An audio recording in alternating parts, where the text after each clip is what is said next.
Hey, this is Chris here. This video, I just want to make a short appeal. It's Election Day, November 5th. If Donald Trump incites violence, I hope people will engage in quick action. I have children, I have grandchildren, I have friends, I have neighbors, I have coworkers, I have a lot of people I really care about who could get caught up in violence. I also know people that I really love and care about that are really swept into the MAGA cult and they believe everything and many of them are ready to take up arms against our nation if Donald Trump calls for it. And many are willing to engage in extreme violence and hurt other people because they're living under this delusion that he has painted and created and sucked them into. And I would hate to see these people that I care so much about do something that they deeply regret. Everybody's already talking about all the underhanded things that Trump is planning to do to try to steal the election already. And I hope it doesn't come to fruition. I hope cooler heads will prevail with him.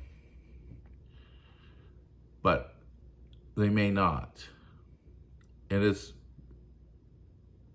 baffling to me. It's baffling to me that people seem to give him a pass that no other American citizen would have, especially with the justice system. He's out on bail awaiting sentencing. He's out on bail awaiting trial. And I would hope, if you're part of the prosecution team, that if he starts to incite violence and call for violence and call for people to attack voting centers and if he encourages it, that you would take action. Now, you shouldn't take action. I hope nobody, like Donald Trump, like every other American citizen, has a right to his day in court, and he has a right to be upset. He might not like the outcome of the election, and maybe he's going to win. I don't know.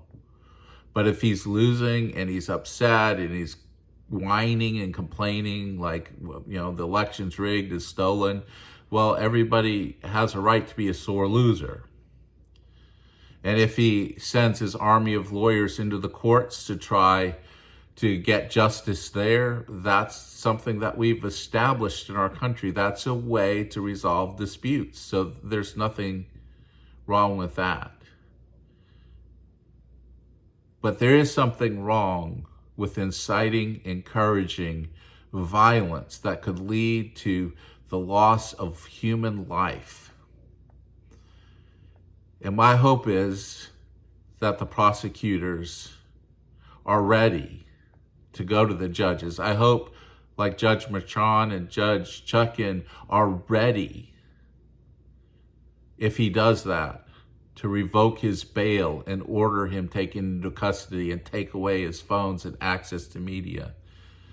Because I don't want to see a grandchild lose their life, or a child lose their life, or nieces or nephews, or siblings, friends that I've known for years, that I care deeply about. I don't want to see anybody be hurt in this election. The whole point of elections in the United States is that we can resolve our differences in a non-violent way. And as a Christian,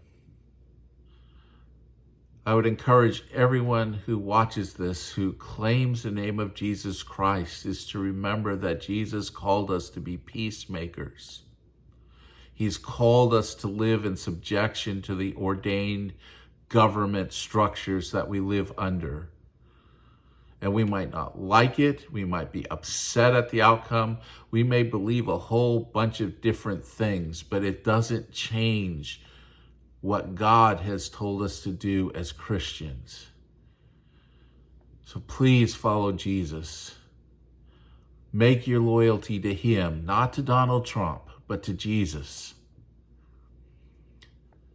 And if anything does get stirred up, please, as a Christian, speak against the violence. Let's use the courts. Let's have debate. But let's not have violence. Thank you for listening. God bless.